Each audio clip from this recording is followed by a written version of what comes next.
남편의 과거가 드러난 순간 가정은 무너지고 말았다. 구독과 좋아요는 영상 제작에 큰 힘이 됩니다.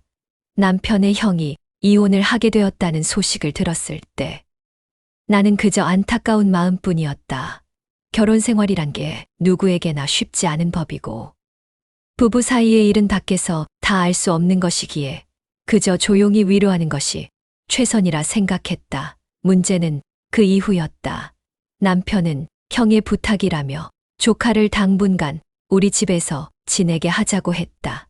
특별히 반대할 이유도 없었고 우리 아이도 잘 따르는 아이였기에 나는 고개를 끄덕였다. 그렇게 조카는 우리 집에 들어오게 되었다. 처음 며칠은 아무런 문제가 없었다.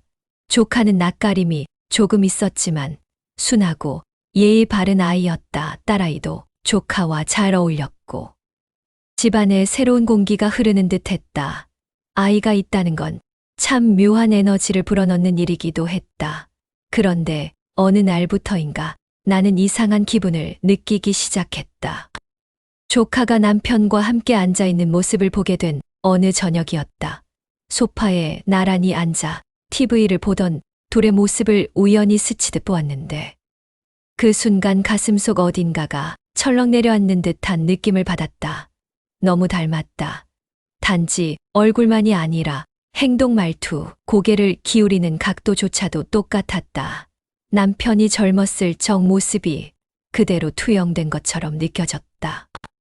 나는 그날 이후 내 감정을 의심하기 시작했다. 내가 이상한 걸까?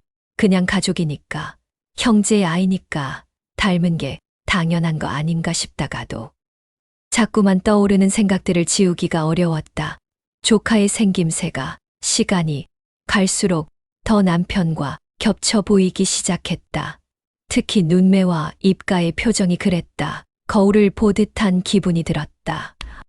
아이의 나이를 계산해 보았다. 그리고 조카가 잠든 모습을 바라보던 어느 날 밤 나는 다시 한번 충격을 받았다. 잠자는 모습까지도 남편과 너무 닮아 있었다. 자는 자세, 팔을 배 위에 올리고 살짝 다리를 접는 습관까지 똑같았다. 나는 그 모습을 한참 동안 바라보다 조용히 눈을 돌렸다. 눈물이 나올 것 같았다. 남편은 유난히 조카에게 관심을 보였다. 조카가 외출하면 몇 시에 들어오는지, 묻고 뭘 먹었는지 챙겼다.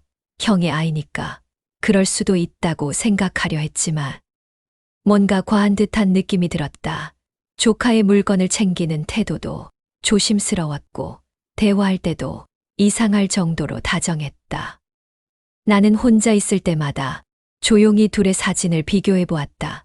젊은 시절 남편의 사진을 찾아내 조카의 최근 사진과 나란히 두고 보았다. 눈매, 콧날, 턱선 어느 하나 다르지 않았다. 누군가에게 보여주면 분명 아버지와 아들이라고 할 정도였다. 처음엔 내가 너무 예민한 거라며 넘기려 했다. 하지만 모든 게 너무 비슷했다. 남편은 조카가 잠든 후 조용히 방에 들어가 아이를 바라보다가 나오는 일이 자주 있었다. 우연히 그 장면을 몇 번이나 보게 되면서 나는 더는 외면할 수 없었다. 나는 결국 혼자서는 더 이상 견딜 수 없어 유전자 검사를 결심했다. 남편 몰래 조카와 남편의 유전자 샘플을 확보하는 일은 상상 이상으로 힘들고 죄책감이 따랐지만 내 마음속에서 자라나는 의심은 이미 되돌릴 수 없는 것이 되어버렸다. 며칠 뒤 검사 결과가 도착했다. 종이를 펼친 순간 손이 떨리고 심장이 미친 듯이 뛰기 시작했다. 친자 일치라는 단어가 눈에 들어왔다. 내 예상이 틀리지 않았던 것이다. 조카는 남편의 아들이었다. 나는 그 자리에서 무너졌다. 주저앉아 아무 말도 할 수 없었다. 남편의 과거였고 한순간의 잘못이었고 그는 그 대가를 안고 살아가고 있었다. 나는 말없이 자리를 피했다. 그리고 새벽녘까지 잠을 이루지 못했다. 마음이 무너졌고 머릿속이 복잡했다. 조카는 아무것도 모르고 자고 있었다. 그 아이에게 무슨 죄가 있을까 생각했다. 그 아이는 그저 태어났고 사랑받고 싶어 하는 한 사람일 뿐이었다. 나는 조카의 얼굴을 다시 바라보며 다짐했다.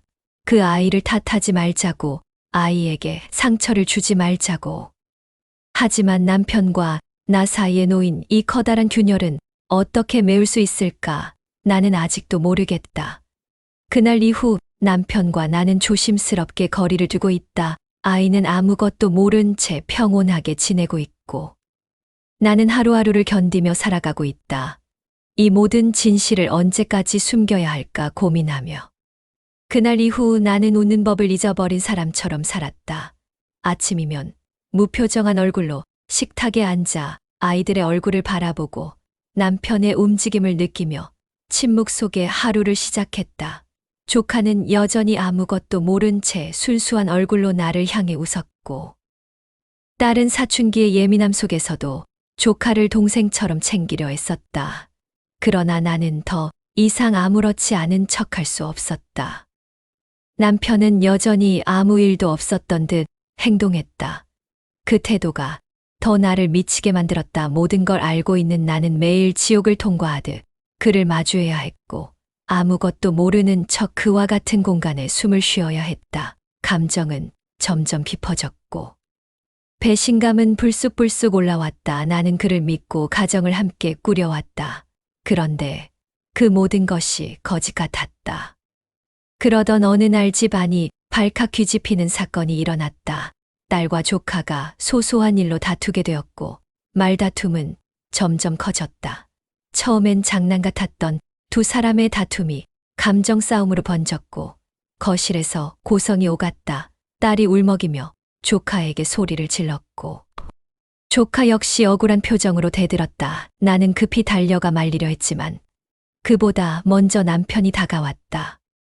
남편은 상황을 살펴보지도 않은 채 곧장 조카의 편을 들었다. 조카가 뭘 잘못했냐고, 왜 그렇게 소리를 지르냐며 딸을 나무랐다. 딸은 눈이 휘둥그레진 채 아빠를 쳐다보았다. 그리고는 씩씩거리며 자기 방으로 뛰어들어갔다. 그 순간 나는 더는 참을 수 없었다. 머릿속이 하얘지고 가슴속 응어리가 폭발하듯 터져버렸다. 나는 남편을 불러 밖으로 나갔다. 조용한 골목길에 도착했을 때 나는 참아왔던 감정을 마침내 쏟아냈다. 왜 그랬냐고, 왜 조카를 그렇게 감싸냐고 묻는 내 목소리는 떨리고 있었다. 이건 단지 오늘의 문제가 아니었다. 조카가 집에 온 이후 남편의 행동, 태도, 말투까지 모든 것이 너무 달랐다. 나는 알고 있었다. 그 아이가 당신의 아들이라는 걸. 남편은 순간 얼어붙은 표정이었다. 내 말을 듣고도 아무 말 없이 고개를 돌리더니 한참을 침묵했다. 그러더니 나지막이 말했다. 그게 그렇게 중요하냐고. 이미 지난 일이고. 지금 와서 뭘 어떻게 하겠냐고. 그는 도리어 내가 왜 이런 문제를 끄집어내서 집안을 엉망으로 만드느냐고 따지듯 말했다. 나는 그의 그 말에 다시 한번 무너졌다. 그는 잘못을 저질렀고 그 잘못을 숨긴 채 나와 함께 살아왔다. 조카를 형의 아들이라고 속이고 우리 집에 들여놓았다. 그리고 지금은 아무렇지 않게 이미 지나간 일이라며 나를 원망하고 있다. 나는 그의 이런 태도를 도저히 용서할 수 없었다. 그의 뻔뻔함에 구역질이 났다. 나는 말했다. 더 이상 당신과 이 집에서 함께할 수 없다고.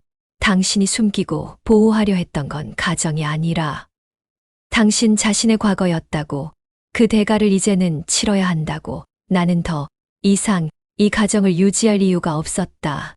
그와의 신뢰는 산산조각 났고 이 감정을 안고 살아가는 것은 내 삶에 대한 모욕이었다.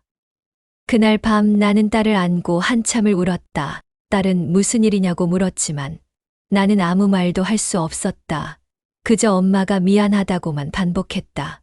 조용한 밤이었고 집안은 숨죽인 듯 적막했다. 조카는 아무것도 모른 채 방 안에 있었고 남편은 말없이 담배를 피우러 나갔다. 그 장면이 내 눈에 너무도 선명하게 남았다. 나는 이제 결정했다. 이 결혼은 끝이다. 남편이 만든 거짓의 벽은 너무도 높고 견고해서 내가 더 이상 올라갈 수 없는 벽이 되었다.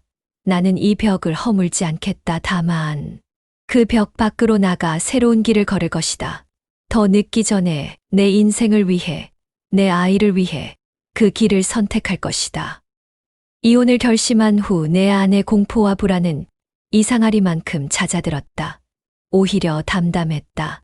딸과 함께 작은 집을 구해 나왔다. 좁고 오래된 집이었지만 마음은 한결 가벼웠다. 딸 역시 큰 말 없이 내 옆에 있어 주었고 우리는 조용한 일상을 다시 만들어가고 있었다. 그러나 진짜 문제는 그때부터 시작되었다. 남편은 이혼에 동의하지 않았다. 처음에는 나를 찾아와 무릎 꿇고 사과했다. 술 기운을 빌려서 울면서도 말했다. 사람이 실수할 수도 있는 거 아니냐고.